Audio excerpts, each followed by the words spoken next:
guy, Thoth, he talked about being able to achieve immortality through controlling his incarnations. And what he would do is he would go into something called the Halls of Amenti. Now, only the elite of the elites had these Halls of Amenti. His father, Enki, had one, he had one, and Lil had one. And the seven masters also had these Halls of Amenti. And these Halls of Amenti were deep underground in some cases. The one he talked about was underneath the Great Pyramid. Now, I've been down this subterranean shaft, which goes down 65 meters, and then another 30 meters down beneath that. And there's more to go beneath even that. There's more? Oh, there's more. And you know what's down there? Oh, yeah. All that's down there is you have chambers. They discovered them through a special type of a scan, a muon scan. They discovered these huge halls underground, underneath the Great Pyramid that extend out underneath Giza a mile. And all of them appear to be potentially empty. They won't tell us what was there or what wasn't there. But these Halls of Amenti that were written 36,000 years ago by Thoth, they actually exist right now today. It's called the Halls of Amenti, where they have the rejuvenation chambers. Now, there's another area in Saqqara where they have another Halls of Amenti. They call it the Serapeum, and that's underground, and that is Enlil's or Enki's Halls of Amenti. I believe it's potentially Enki's Ptah in ancient Kemet, his Halls of Amenti.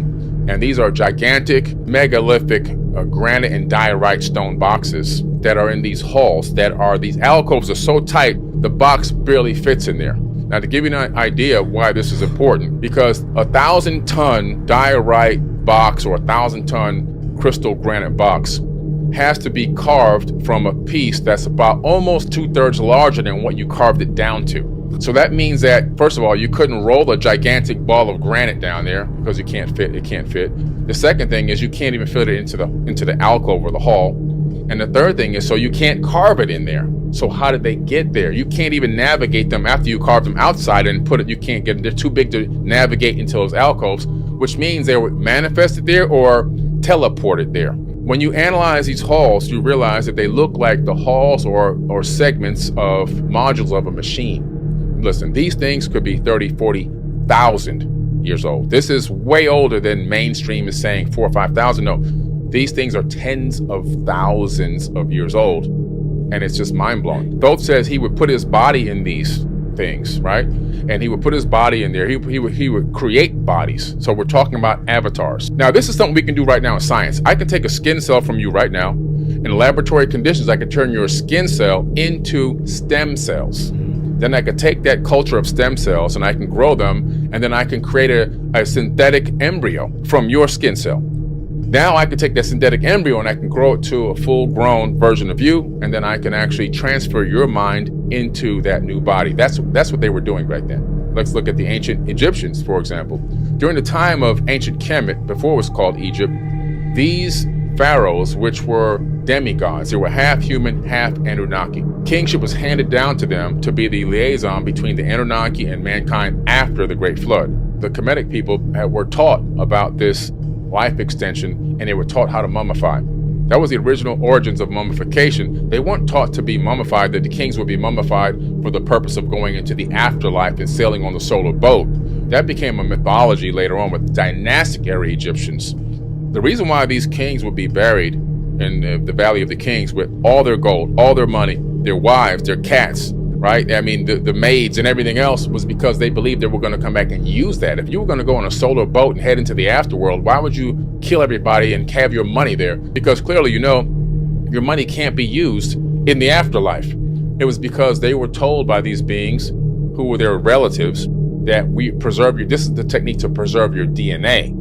And we will clone you, and we will bring you back, and you will have access to your riches again. The true fact is that they thought they were really coming back to live life again here in the third dimension and regain control of their own kingdom. Now, prior to the Great Flood, we have the Sumerian Kings list, which is located in the Ashmolean Museum in Oxford, England. This list is a stone tablet that is covered in 4 sides with ancient texts and cuneiform writing that has been deciphered for over 180 years.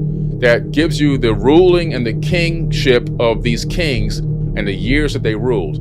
One king, Alagar, will rule for 28,000 years. Another king ruling for 36,000 years. Another king rules for 14,000 years. These kings weren't dying. These are beings that had found a way to achieve a version of immortality. Right. Some of them could die because in these tales, in these epics, Some are actually murdered and killed through battle and war. Sometimes they can't bring them back. Okay. Sometimes they can bring you back, but sometimes they can't. And Thoth the Atlantean, he says, I can incarnate at will on and in the plane I desire. He's talking about incarnating not only in the third dimension, he says he can incarnate into higher dimensions. Well, there's life in every dimension. We know that the universe itself is comprised of at least 11 dimensions, according to theoretical physicists, like Michio Kaku, for example. Otherwise, the universe would actually collapse. The numeric models would say that it would literally collapse on itself. We also discovered at the Brain Institute about 4 years ago that the human brain connects to 11 dimensions. So we see this connection between the brain and the universe, both having connectivity to higher dimensions. And so in each dimension is a realm, and all these dimensions are stacked directly on top of each other. We're sitting with dimensions stacked on top of us right now. They're compactified less than 1 Planck unit away from the next one in a 90-degree angle. And so that means that what's keeping us from getting into higher dimensions is nothing but a frequency.